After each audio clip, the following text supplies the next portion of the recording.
giorni al mare, via dalla città, finalmente insieme noi due soli, sveglia accanto a te, poi dopo il caffè, passeggiate mano nella mano. Esta no es una semana cualquiera, con Luis Antequera y Mariate Aragonés. Ricche di magia, ogni posto è buono per un bacio. Hola a todos, bienvenidos una vez más al programa Esta no es una semana cualquiera, en Radio María, donde analizamos tantos eventos históricos ocurridos a lo largo de los años, en una semana como esta que abrimos ahora con un servidor de ustedes, Luis Antequera, y Mariate Aragonés.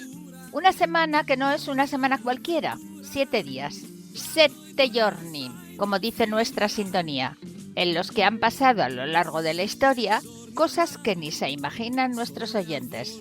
Porque la historia es así, mejor y más fantástica que la más increíble de las fantasías. Comencemos pues. Pues allá vamos. Come due bambini.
En 1097, durante la Primera Cruzada, los cruzados toman la ciudad de Nicea, que entregan al emperador bizantino Alejo I y siguen rumbo a Antioquía, donde realizarán otro largo asedio.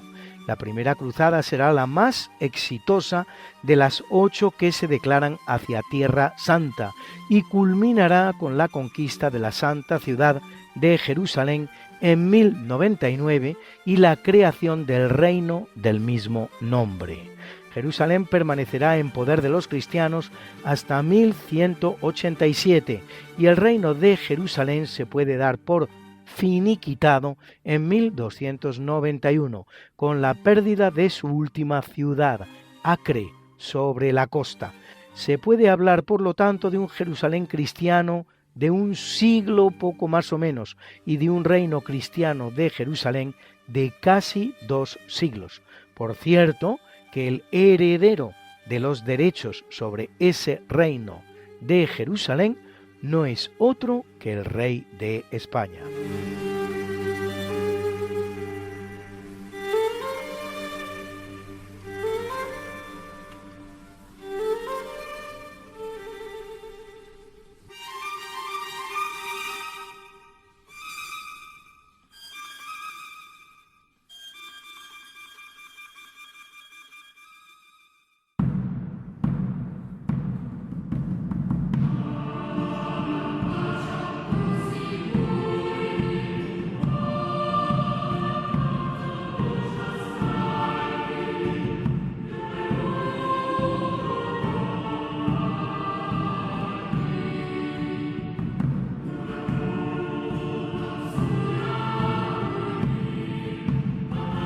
En el capítulo siempre fecundo de la conquista, colonización y evangelización de América por los españoles, que va a permitir a los indígenas americanos el tránsito del Neolítico al Renacimiento en apenas 2 generaciones, un tránsito que a los europeos había costado 7.000 enteros años. En 1325, 167 años antes de que Colón descubre América y 196 años antes de que Cortés llegue a la capital de México, Tenoch, jefe de los mexicas que vienen peregrinando de un lugar desconocido llamado Aztlán, avista en el Valle de México un águila sobre un nopal, lo que estima como la señal de que debe fundar allí una ciudad que va a constituir el primer asentamiento de la que hoy llamamos México. En 1430, con la victoria sobre los tepanecas, se convertirá en la capital del Imperio Azteca, un imperio en el que, según se estima, se sacrificarán y se consumirán unas 20.000 personas al año. 2 millones, pues, en total, pues el imperio dura casi un siglo. La ciudad no es otra que Tenochtitlan, que significa la ciudad de Tenoch, el jefe de los mexicas, fundador de la misma.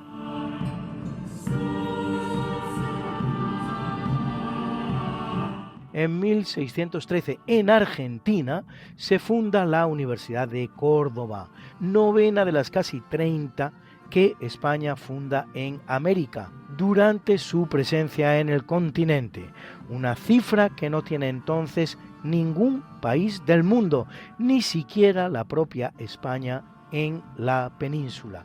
Y lo que no es menos importante, abiertas tanto a colonizadores como a indígenas, y en la que una de las asignaturas más exigentes serán precisamente las lenguas indígenas.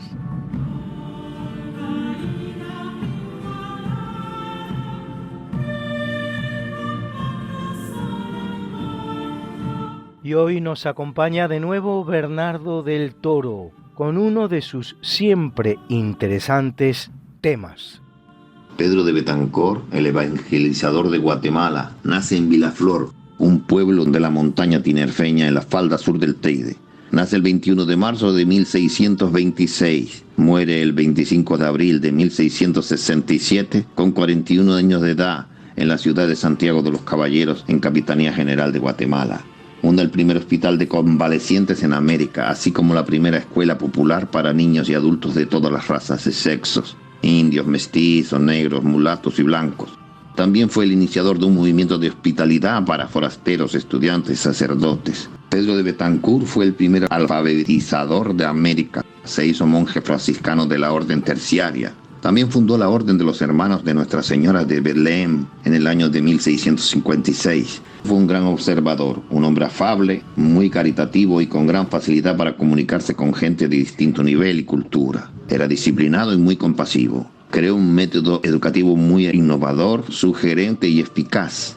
Ese método educativo aplicaba premios, refuerzos, coplillas y cantos populares en la enseñanza habitual. También creó la noción de persona convaleciente, es decir, persona enferma, físicamente agotada, persona débil, con una alimentación pobre o con muy pocos recursos. Esta noción es equivalente hoy al concepto de solidaridad compartida. Fue beatificado en 1980 y canonizado por Juan Pablo II en la ciudad de Guatemala. Fue el primer santo nativo de Canarias, así como también el primer santo de Guatemala y Centroamérica. Se le considera el introductor del belenismo en América. El historiador y biógrafo del santo David Vela lo considera doctor en humildad, sabio en la misericordia. Pedro de Betancor fue un hombre extraordinariamente caritativo y dotado de gran paciencia. Era mestizo de guanche y de pobladores castellanos. Es particular el apellido Betancur con el conquistador de las islas de Lanzarote, Fuerteventura y El Hierro, Jean de Betancur, noble francés de origen normando de la provincia de la Picardía, que había llegado a las islas en 1402, que fue chambelán del rey de Francia. Ese cargo, que también se le llama camarlengo, lo ejercía alguna persona noble que estaba al servicio directo de los soberanos de Francia, así como también pasaba en otros soberanos de España y de otros países. Entre sus funciones está la de aconsejar, informar y ejercer ciertas disciplinas protocolarias en audiencias y otras actividades de los soberanos. Betancur es un apellido extendido por las Islas Canarias y llevado a Hispanoamérica desde el siglo XV en adelante. Así es, Bernardo, un apellido que se ha extendido mucho y ha registrado derivas muy diferentes. Existe, de hecho, un libro reciente del año 2023, escrito por Francisco García Talavera y titulado Betancourt y 66 variantes, historia de un apellido normando canario universal, el cual explora la historia y evolución del apellido y sus diversas formas y escrituras.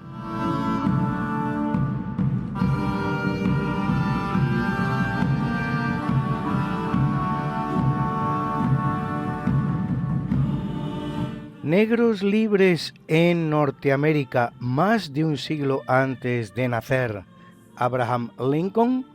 ¿Cómo es eso posible? Nos lo cuenta el gran Alberto Hernández.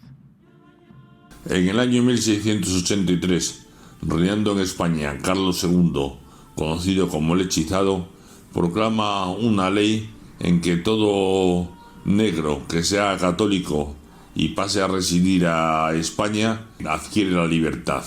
Lógicamente, España se refiere a España de la península y todas las zonas que tiene al otro lado del Atlántico, incluso a Filipinas. Los indios que vivían allí, estos ya son españoles de pleno derecho y origen desde hace unos cuantos siglos, con lo cual a ellos no les afecta. Este señuelo hace que los esclavos negros que están en posesiones inglesas pues piensen en España como la única puerta de salida o de llegada para la libertad. Entonces lo más cerca de ellos es una ciudad que han sido fundada por los españoles, se llama San Agustín.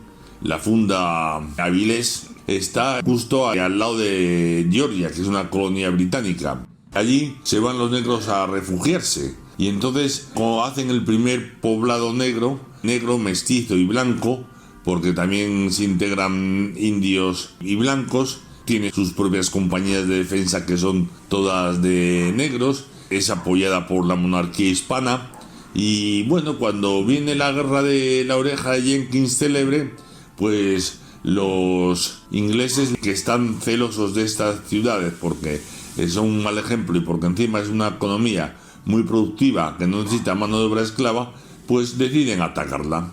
El primer combate lo ganan, destruyen el fuerte que es de ellos, de Santa Teresa de Mose, pero el castillo de San Agustín aguanta. Y entonces el general que lo manda, Manuel de Montiano, hace un contraataque y consigue derrotar a los ingleses. Y al mismo tiempo los ingleses se dan cuenta que viene un contingente español de Cuba. Y los ingleses, por temor a no solo perder totalmente esta batalla, que ya la han perdido de hecho, sino que pueden perder toda Georgia, enfilan rumbo a su país, a Georgia, y ya se olvidan de nosotros durante un cierto tiempo.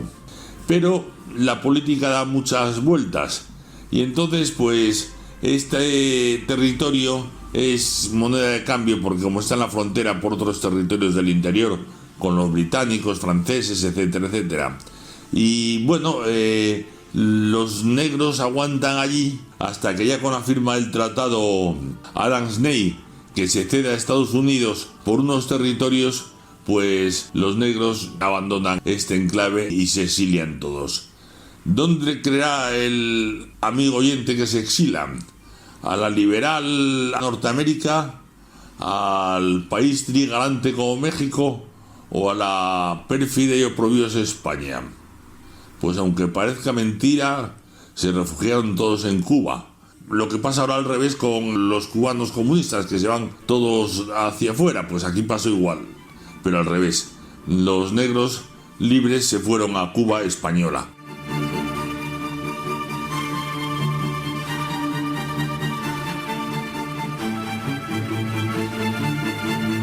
En el año 1790, en Francia, la recién establecida Asamblea Constituyente suprime la nobleza hereditaria, que será restablecida con el retorno de la dinastía borbónica tras los períodos revolucionario y napoleónico en 1814, en la persona de Luis XVIII. Volverá a proscribirse en la Revolución de 1848, si bien restituida en 1852. No volverá ya a ser abolida nunca y actualmente existen en la republicana Francia y se usan algo más de 2000 títulos. Son pocos al lado del caso español, donde con una población 30% inferior a la francesa existen 2700 títulos.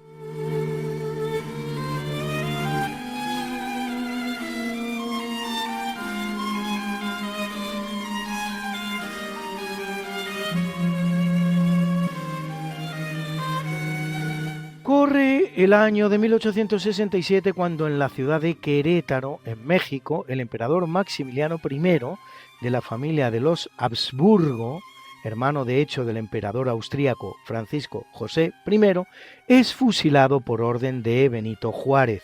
Su aventura, promovida por los franceses, que envían al escenario 35.000 soldados, y más concretamente por Luis Napoleón III, conocida con el nombre de Segunda Intervención Francesa en México, apenas ha durado 3 años y ha dejado 75.000 muertos. Data de la época el primer uso del famoso término Latinoamérica, con el que Francia quería arrogarse algún tipo de influencia y protagonismo en el escenario americano, una influencia, un protagonismo que ni que decir tiene, jamás tuvo. Durante mucho tiempo desde entonces se ha estado utilizando el término Latinoamérica, latinoamericano, por los propios habitantes de la región, pero la cosa ahora sufre una nueva vuelta de tuerca, pues esos supuestos latinoamericanos ya ni siquiera se llaman así, sino simplemente latinos, con lo que sin ni siquiera darse cuenta, están cediendo el término americano en monopolio a los estadounidenses.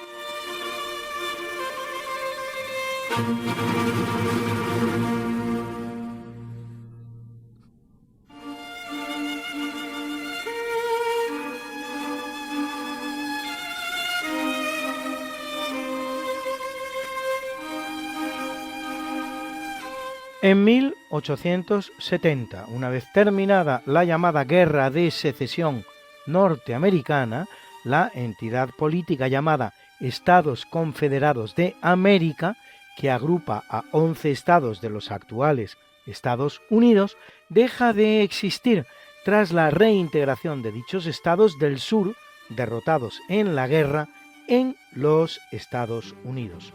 Se establece en ellos un régimen especial llamado la Reconstrucción, que incluirá unas dictaduras gestionadas desde el Congreso, dominado por los republicanos y ejecutadas por el ejército. Dicho período no terminará hasta 7 años más tarde, con la firma del llamado Compromiso de 1877, por el que las tropas federales se retiran de los estados derrotados.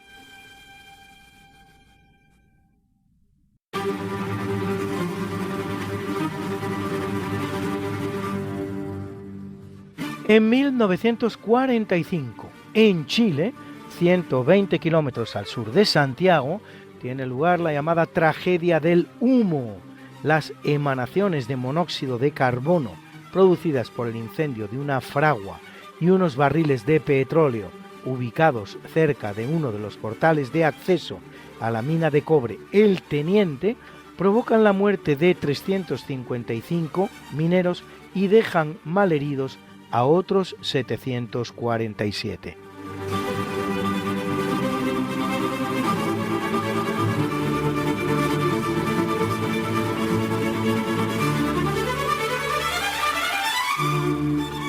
Corre el año de 1961 cuando Kuwait obtiene su independencia de Gran Bretaña, siendo el segundo de los estados árabes del Golfo Pérsico en conseguirla, pues Arabia Saudita ya era independiente desde 1927. Luego vendrán Emiratos Árabes Unidos, Bahrein y Qatar en 1971. Omán, por su parte, nunca había sido componente del Imperio Británico. Solo 12 años antes de su independencia, en 1949, Inglaterra había abolido la esclavitud en el territorio de Kuwait. Es un dato corroborado por todos los historiadores que Inglaterra abole la esclavitud en 1834. Lo que nadie dice es que la mantuvo en muchísimas de las colonias de su extensísimo imperio. Así, por ejemplo, hasta 1926 en Sierra Leona, 1930 en Hong Kong o 1936 en Nigeria, solo a modo de ejemplo.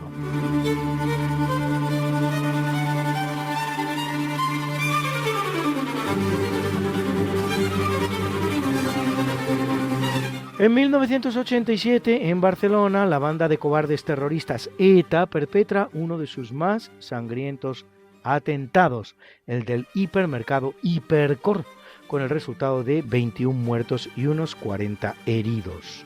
El atentado fue cometido por el llamado Comando Barcelona, 4 de cuyos componentes fueron detenidos y juzgados, si bien al día de hoy se hallan todos en libertad, a pesar de haber sido condenados a miles de años de prisión. Una especie de burla que contiene el sistema penal español hacia las personas asesinadas. Sus asesinos son condenados a miles de años de prisión, pero cumplen unos pocos y a la calle.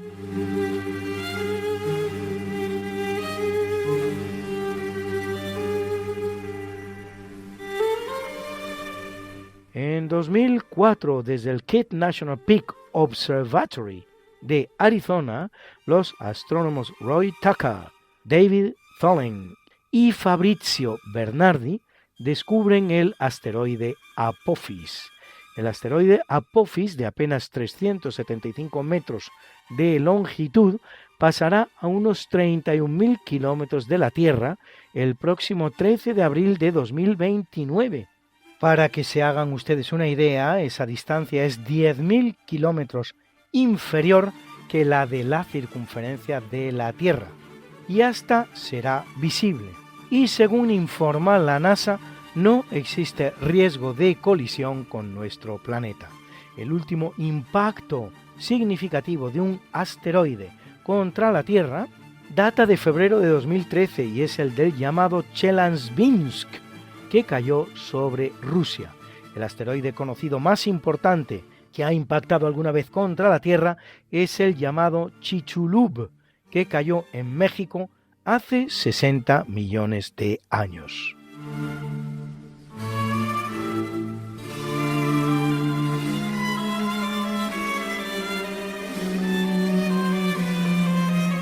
Y por estos días en el hemisferio norte está entrando la estación del verano, coincidiendo, como siempre lo hace, con el llamado solsticio de verano, es decir, el día del año con más horas de luz en el hemisferio norte, mientras que en el hemisferio sur ocurre lo contrario, el día del año con menos horas de luz. El verano entrará este año 2026 el 21 de junio a las 9:24 horas y tendrá su fin el 22 de septiembre a las 20:19 horas. Y con tan fausto motivo, y como no puede ser de otra manera, esa es la razón por la que vienen escuchando ustedes durante este primer tercio de eventos una de las obras cumbre de la historia de la música, Las 4 estaciones de Antonio Vivaldi, y más concretamente, El verano.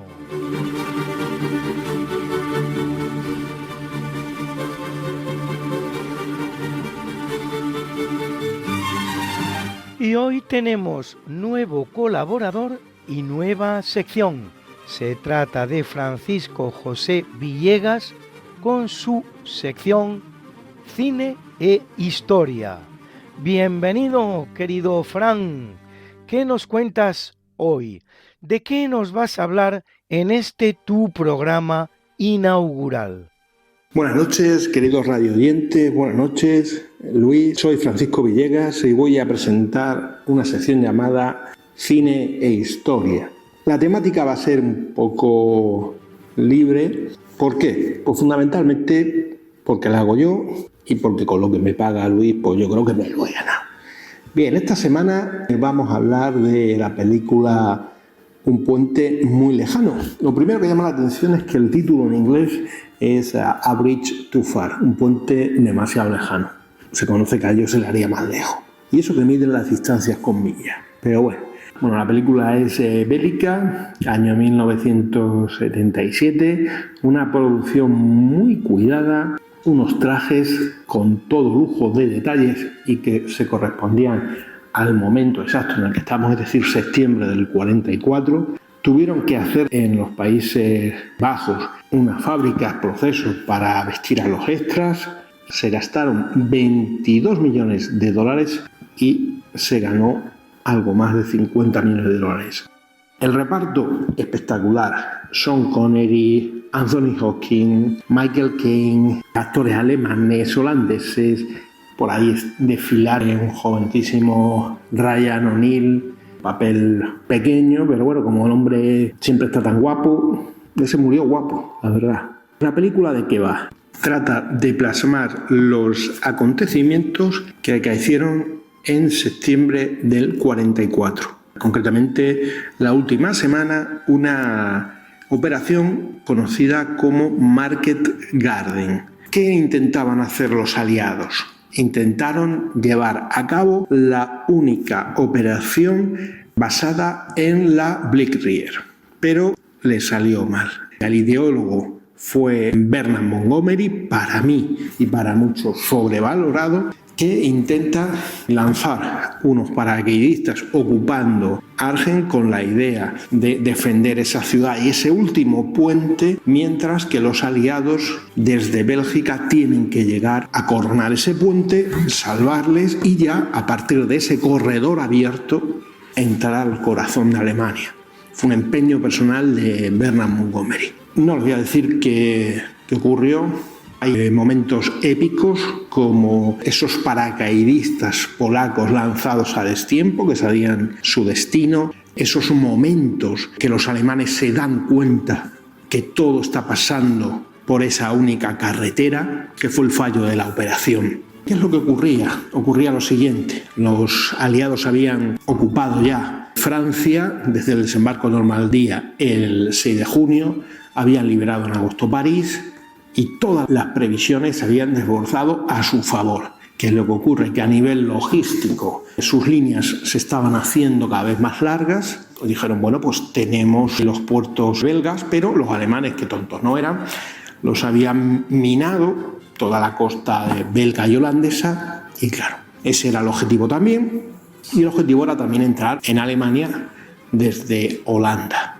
Como siempre, bueno, los Países Bajos, ya desde los españoles, punto estratégico fundamental. Nosotros, que desde Milán, pasando por el Franco Condado, ese camino español, llegando a los Países Bajos, tardábamos entre 30 a 45 días andando. Siglo XVI y XVII. Eso para comparar. Winston Churchill, le voy a decir, de Flandes, esos Países Bajos, ahora el Benelux, que eran la pistola que apuntaba al corazón de Gran Bretaña. Para que veáis en geoestratégica lo importante que siempre han sido, y yo pienso que lo han troceado como estados tapones entre Francia y Alemania. Así que nada, os recomiendo que revisitéis esa película, atentísimo a todo lo que os ha contado el amigo Villegas. Así que nada, buenas noches.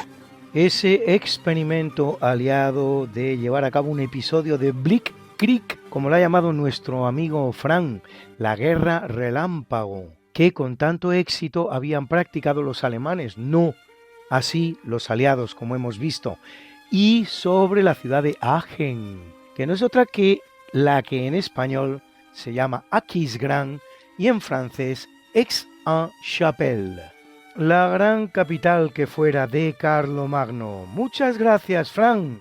Hasta una próxima y muy repetidas ocasiones.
En el capítulo del natalicio nace en 1566 Jacobo Estuardo, que inaugura en Inglaterra la dinastía escocesa de los Estuardo y será desde 1603 el primer rey común de Escocia, donde reina como Jacobo VI, e Inglaterra, donde reina como Jacobo I. Se da la circunstancia de que va a ser tanto hijo de una reina decapitada, María de Escocia, mandada a ejecutar por su prima Isabel I de Inglaterra, como padre de un rey decapitado, Carlos I, derrocado por la llamada Revolución Gloriosa de Oliver Cromwell. Aunque su madre, María Estuardo, capturada y mandada a ejecutar por la reina de Inglaterra, Isabel I, era católica, Jacobo asciende al trono con un año de edad, siendo educado desde su más tierna infancia en el protestantismo presbiteriano escocés, vigente en el país desde 1560, 5 años antes del nacimiento de Jacobo.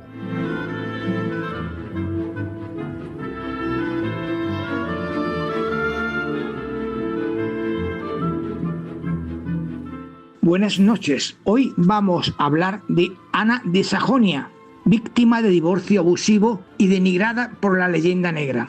Nació en 1544, hija única de Mauricio de Sajonia y de Inés de Hesse, heredera de un fabuloso capital fruto de las confiscaciones luteranas a los católicos y a la Iglesia Católica realizadas durante la Reforma Protestante. Poco agraciada físicamente, se casó con Guillermo de Orange, líder de los protestantes en la Guerra de los 80 años, cuando éste se hallaba casi arruinado. La fabulosa dote de 250.000 florines de oro que aportaba la novia motivó a Guillermo al matrimonio, con lo cual veía la solución a su crisis financiera. Tuvo 3 hijos el matrimonio, pero Guillermo avariciaba tener libre disposición de la dote de Ana y de las propiedades heredadas de su esposa, por lo cual no dudó en calificarla de locura, recluyéndola en castillos y por último de adulterio, achacando a su última hija de ilegítima por supuesto adulterio de Ana con su abogado, Jans Rubens, padre del pintor Pedro Pablo Rubens,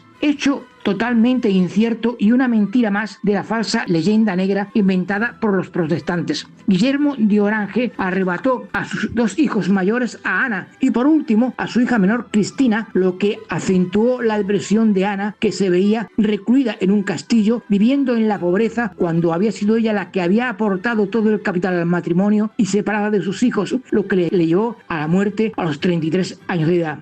Mujeres como Ana de Sajonia o Catalina de Aragón fueron víctimas de divorcios abusivos promovidos por la Reforma Protestante, que permitía a sus dirigentes como Guillermo de Orange o Enrique VIII de Inglaterra no responder ante nadie más que a ellos mismos, y propagaron todo tipo de falsedades y mentiras fruto de la leyenda negra contra todo lo español y todo el mundo católico en general. Es la falsa leyenda negra que llega hasta nuestros días y que hasta algunas entradas de la Wikipedia son prueba de la vigencia de esas mentiras. Así es el caso de Ana de Sajonia, cuya entrada en la española Wikipedia, más imprecisa aún que la holandesa y la alemana, califica a la germana textualmente como mujer de un carácter inestable, cambiante entre la melancolía y la violencia y el impulso suicida. Su personalidad impredecible terminó cansando a su marido Guillermo y a la ciudadanía, que anuló su matrimonio. Pero omite que Guillermo se apropió de toda la dote y de las propiedades de su esposa, acusándola falsamente de adulterio. Buenas noches.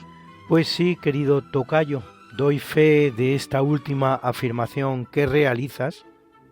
¿Cuántas veces la Wikipedia inglesa es más benévola con la historia española que la propia Wikipedia española? Y no solo eso, ¿cuántos son los eventos relacionados con nuestra historia que soy capaz de encontrar en la Wikipedia inglesa, pero no así en la escrita en español?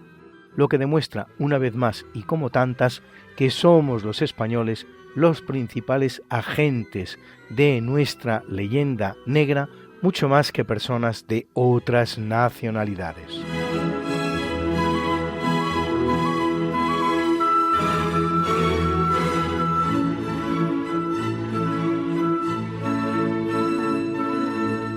Corriendo el año de 1782 ve la luz Félicité Robert de Lamennais, filósofo y teólogo francés nacido católico y de hecho ordenado sacerdote, si bien sus obras y doctrinas serán condenadas por las encíclicas Mirari Vos de 1832 y Singulari Nos de 1834, autor del libro auténticamente revolucionario titulado El Libro del Pueblo. Es hermano del venerable Jean-Marie de Lamennais, fundador de los colegios menesianos en los que se desasnó, qué bonito verbo, desasnarse, dejar de ser un asno, este servidor de ustedes.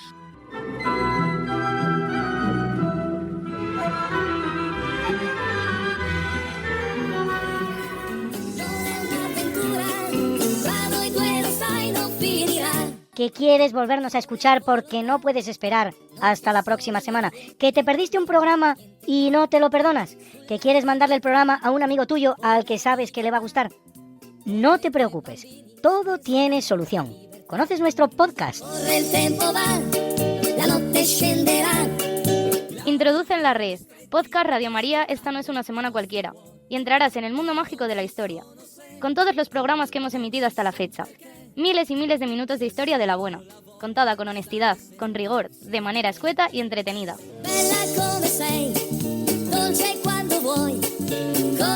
Ya sabes, el podcast de Esta no es una semana cualquiera. Para oír la radio cuando tú quieras, donde tú quieras y con quien tú quieras.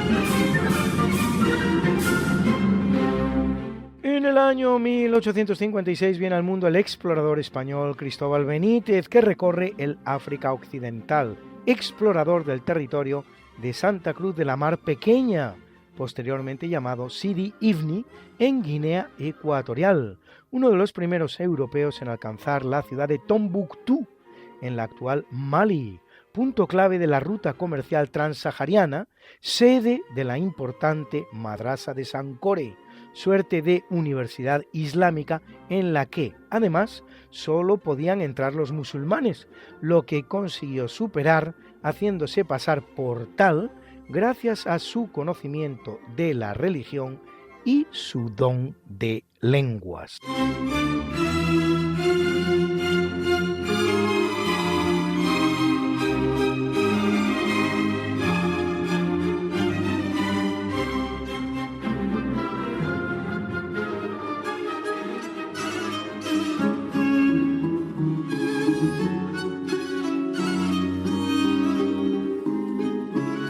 Y con nosotros, puntual a su cita, como siempre, Guillermo Arroniz, el rapsoda de la historia, y sus faraones. Hola Mariotti, hola Luis, hola queridos oyentes, ¿cómo lleváis esta semana? Seguro que sabíais que le iba a dedicar más de un poema a Tutankamón o Tutankamón, y así es. Hoy, retomando el hilo de la semana pasada, recordaréis que decíamos que hereda el trono a los 8 o 9 años, se mantiene en la capital 2 años en Tutankamón, según parece, y luego vuelve a Tebas, que es de lo que vamos a hablar hoy. Vuelve a Tebas, y esto quiere decir que todos los templos de Amón y los sacerdotes de Amón pues recuperan ese gran poder que tenían, la influencia que tenían en el Imperio Nuevo. Esto también implica pues el final de la revolución que hoy llamamos amárnica, la revolución monoteísta o casi monoteísta de Akenatón. Se comenta, al haber analizado muchísimo la momia, cuál podía haber sido la causa de la muerte de Tutankamón y si tenía un pie zambo desde su nacimiento o era consecuencia de alguna caída. No sería de extrañar que tuviera alguna anomalía genética o alguna dificultad como consecuencia de que sus padres eran hermanos, su padre y su madre eran hermanos, algo que, como creo que ya hemos hablado, no era extraño en el antiguo Egipto, más bien lo contrario, ¿no? Se mantenía la divinidad casándose los hermanos y la sangre real se mantenía en ese caso pura, pero las leyes de la genética son como son. Se comenta además, hay muchas teorías, que pues las escenas de batallas que hay de Tutankamón son escenas falsas, hablan más bien del símbolo de la reconquista. Otros dicen que sí, que realmente participó en alguna batalla. Ahí están los carros que estaban en su tumba. El caso es que, bueno, pues parece que sus dificultades genéticas podrían haber llevado a su pronta muerte hacia los 19-20 años. Y el último terceto de este soneto lo dedico al hecho de que, bueno, pues pareciera haber sido uno de los poquísimos, si no el único faraón que habría sobrevivido imperturbable, ¿no?, hasta el siglo XX, aunque hay otro descubrimiento de faraón muy importante también en torno a la Segunda Guerra Mundial. Pero bueno, que podría haber mantenido el sueño eterno, el lugar para el que había sido destinado y demás. Y cuando hablo de que esa muralla cae por el grito de Carter, como las murallas de Jericó por las trompetas, refiero a lo que dijo Carter cuando asomó su antorcha y le preguntó Lord Carnarvon si veía algo, y el otro le respondió sí, cosas maravillosas. Y con aquello que digo al final del poema hago alusión a que ambos se llevaron una gran sorpresa e incluso desilusión, en el sentido de que no había ningún dato sobre la vida y muerte de Tutankamón dentro de la tumba.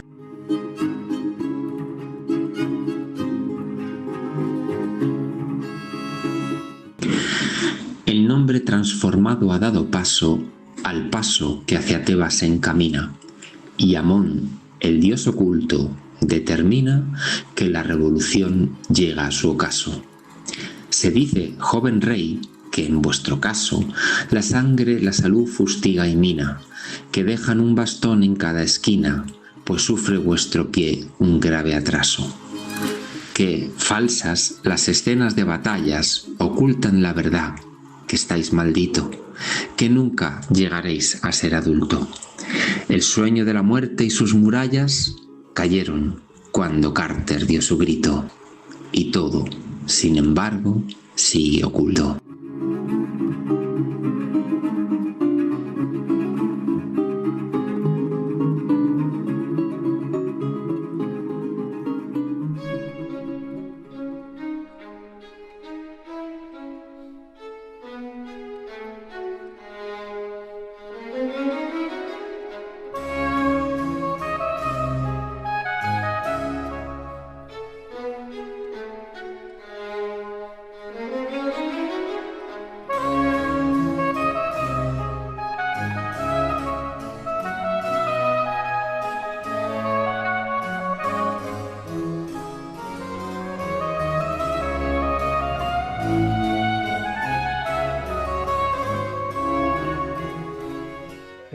Capítulo del obituario, en el año 404 muere Wang Chuan, conocido también como Jin Dao o emperador Wu Dao de Chu, hijo menor de Wang Wen.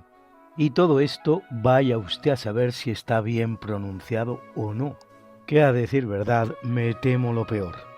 Uno de los grandes generales chinos que llega a ser regente del imperio, igualmente chino.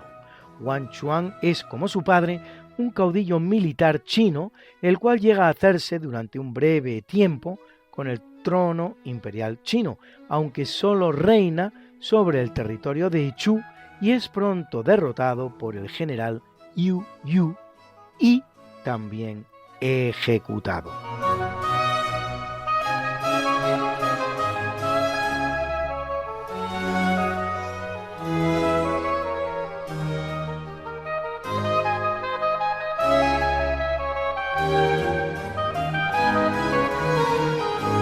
Muere en 1747 el veneciano Alessandro Marcello. Polifaceta donde los haya, interesado en varias áreas del saber y la cultura como la poesía, la filosofía, las matemáticas y sobre todo la música.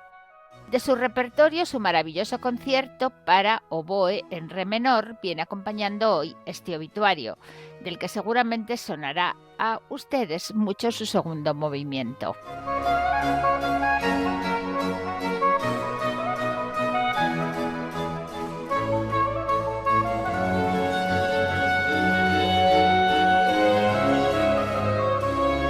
En el año 1770 viene al mundo un sabio multifacético donde los haya, el español Diego de Torres Villarroel, además de sacerdote y catedrático de la Universidad de Salamanca, escritor, dramaturgo, médico, matemático y hasta músico, aunque por desgracia de esta última faceta suya no nos haya llegado nada. Autor de la obra Juguetes de Thalía, donde agrupa todos sus trabajos en una especie de obras completas.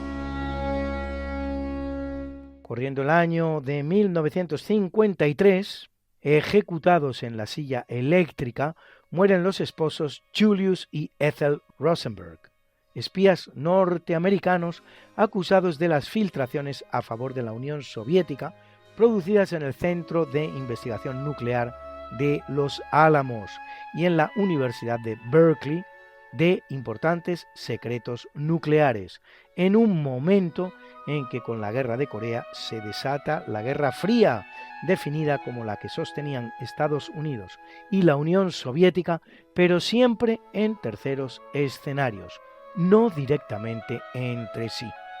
Las más importantes batallas, por llamarlas de alguna manera, de esta Guerra Fría serán precisamente la Guerra de Corea, la Guerra de Vietnam, la Guerra del Yom Kippur o la Guerra de Afganistán. Auténticas guerras convertidas en simples batallas de una guerra más importante, la Guerra Fría.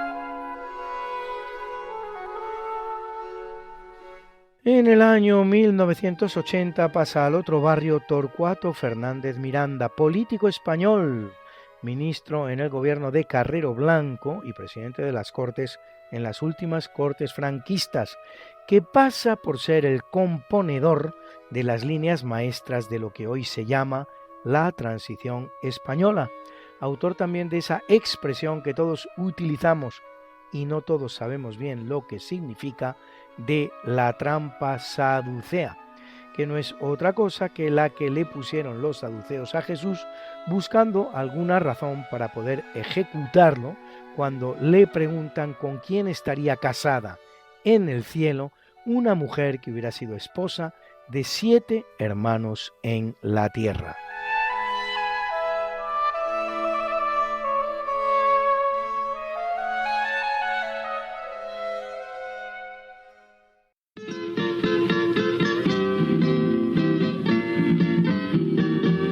Y hoy el gran Alberto Hernández nos habla de una mujer excepcional de la historia de España, de la que poco o nada sabemos o sabríamos de no ser precisamente por el gran Alberto. Aurora Villa Olmedo nació en Madrid en el año 1913. Era de una familia toda de músicos. Y todo el mundo pensó que ella se dedicaría también a la música, puesto que estaba muy relacionada con la ópera, la zarzuela y los instrumentos musicales. Pero ella, que es de familia más bien pudiente, fue a un colegio de monjas. Y en este colegio vino un sistema nuevo, en que aparte de las asignaturas clásicas, les daban 3 horas de clases semanales de educación física. Y esto fue el gran descubrimiento de Aurora. Pronto se dio cuenta que había tenido unas condiciones excepcionales para el atletismo. Participó y ganó en numerosos campeonatos de España, sobre todo marcha y lanzamiento de jabalina, disco, martillo. En 1931 llegó el punto culminante de su carrera deportiva, pues consiguió lanzar el martillo a una distancia de 18 metros 58 centímetros, era el récord mundial femenino de martillo, aunque era una disciplina que en España no estaba homologada. También hizo mucho natación y cuando le tocó estudiar la carrera universitaria empezó medicina. De las pocas mujeres que la hacían, en ese momento se matricularon con ella 2 más. La guerra interfirió en los estudios y no pudo terminar la carrera hasta una vez acabada, y en 2 años hizo los 3 cursos que le quedaban. Estudió también francés, inglés y alemán, que los dominó a la perfección. Cuando terminó la carrera de medicina fue destinada a Alcázar-Quibir, en el protectorado de Marruecos, y allí fue la primera médico española que salió de nuestras fronteras a ejercer como médico. Allí se especializó en puericultura, pero a los 5 años volvió a la península, se casó con otro médico y se solicitó una beca para estudiar oftalmología en Londres, cosa que le fue concedida, y a Londres se dirigió e hizo la especialidad de oftalmología, especializada en estrabismo y visión binocular. El hecho es que volvió a España con los conocimientos, pero el instrumental lo tuvo que pasar de contrabando por Gibraltar, y aquí en España se montó la primera consulta de estos temas. Desarrolló lo que se llamó la ortooftalmología, que era curación de los ojos por medio de ejercicios oculares. Trabajó para la Seguridad Social toda la vida hasta que se jubiló. También tuvo consulta privada. El último paciente que recibió y que curó, ella tenía 84 años. Murió en el 2003, también en Madrid. Esta fue una mujer que no destacó por una afiliación política ni reivindicó nunca el feminismo. Fue una mujer que luchó por los derechos de la mujer, que los consiguió, dio ejemplo a otras. Pues esto es todo y buenas noches. Lástima que terminó el festival de hoy. Pronto volveremos con más diversiones. ¿Y qué le vamos a hacer si es así? Esto se acaba, queridos amigos. Pero recuerda,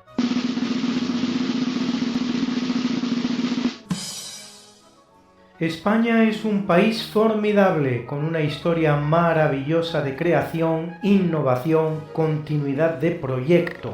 Lo que pasa es que la gente se empeña en no entenderlo. Julián Marías, filósofo español, uno de los discípulos más destacados de José Ortega y Gasset, con quien funda en 1948 el Instituto de Humanidades en Madrid, miembro de la Real Academia Española y senador por designación real entre 1977 y 1979, presidente de la Fundación de Estudios Sociológicos, Premio Príncipe de Asturias de Comunicación y Humanidades 1996, autor de obras como Historia de la Filosofía, traductor de francés, alemán e inglés, entre otras lenguas. Participa en el poco conocido golpe republicano del Consejo Nacional de Defensa para poner fin a la guerra civil con la rendición de la República al bando nacional, uno de cuyos grandes expertos es el colaborador de Radio María, Luis Español. Participa también Javier Marías en el Concilio Vaticano II.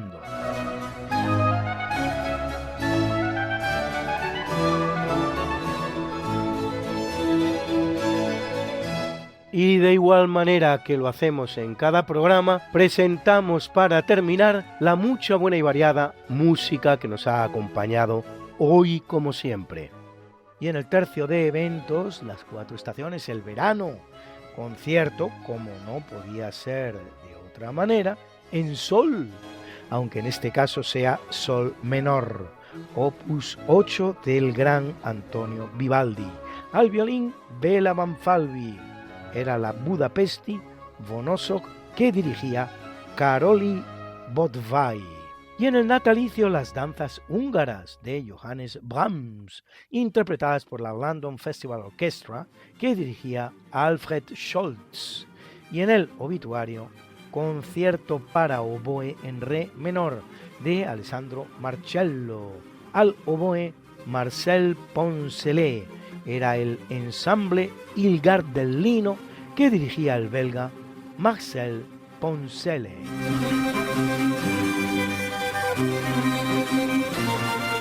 Y hoy hemos estado con ustedes Mariate Aragonés, Alberto Hernández, Guillermo Arroniz, Luis Aguilera, Lula Antequera, Bernardo del Toro, Fran Villegas y su siempre seguro servidor, Luis Antequera. Que hagas mucho bien y que no recibas menos.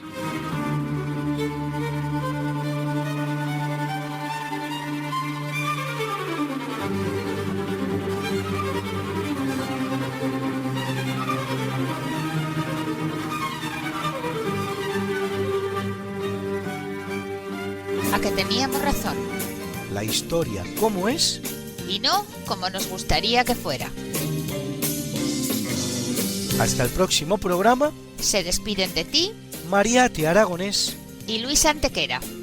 Pero yo te veo muy pronto en el programa de Javier Ángel Ramírez, Diálogos con la Ciencia, el jueves a las 12 de la noche, o lo que es lo mismo, el viernes a las 0 horas, con nuevos episodios de nuestra apasionante historia. No te lo pierdas. Les hemos ofrecido en Radio María Esta no es una semana cualquiera, con Luis Antequera y Mariate Aragonés. Sai non finirà.